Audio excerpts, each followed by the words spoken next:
Hello everyone, in today's video we're going to be looking at the Samsung Galaxy A9 Plus. I've had this tablet for quite a long time and I wanted to give you guys my honest review.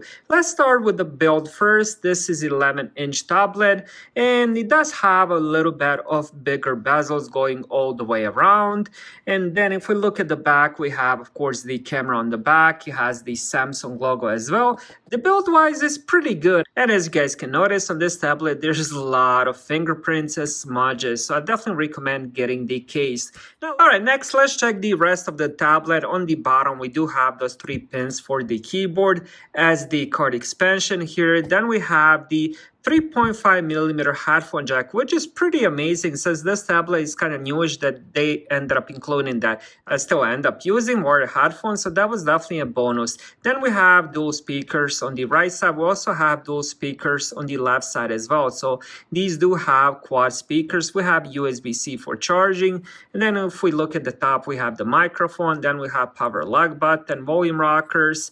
And then we have 2 more speakers on this other side. And as I mentioned earlier, we have single camera on the back. And of course, we do have front-facing camera as well. When it comes to display, this is 11-inch, 1920 x 1200 pixels. This also does have 90 Hz refresh rate, which is pretty awesome if you do end up doing quite a lot of gaming. Overall, I did enjoy the display. It's very good whenever you're watching Netflix, playing games, watching YouTube, browsing, and stuff like that. So I didn't have any issues with the quality of the display. As long as you keep in mind, this is a very budget-friendly tablet, and it does get pretty bright as well.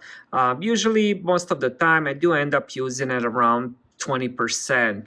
When it comes to the performance, this tablet has Snapdragon 695 CPU, which has been pretty amazing so far. Now, I did end up getting the version with 8GB of RAM. When it comes to the RAM, it does come with 4 or 8GB of RAM depending on storage. If you do end up getting the one with the 64GB, you will be getting 4GB of RAM. And if you end up upgrading to the 128GB of storage, you will be receiving 8GB of RAM inside. I do have previous version of this tablet, which is the A8, and that one comes with 3GB of RAM, and that one still works fine. So even if you ended up going with the 4GB version, would be a good choice. But if you want to keep this tablet for the next at least couple years, I definitely recommend getting the 8GB of RAM version. When it comes to the sound, this tablet has quad speakers and they do sound amazing. Let me play you something.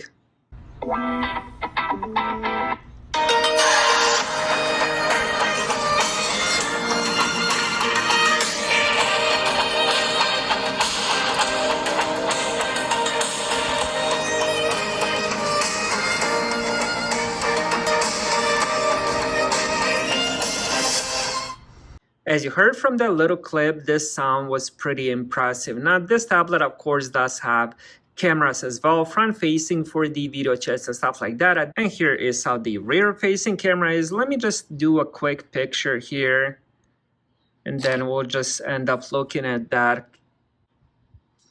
Alright, so here is how the picture looks that I just took. Let's do a double tap, and let's see if we can zoom it in over the full screen. For me, at least, it looks pretty good. I ended up using quite a lot of budget cell phones, and this is definitely on par with most of those.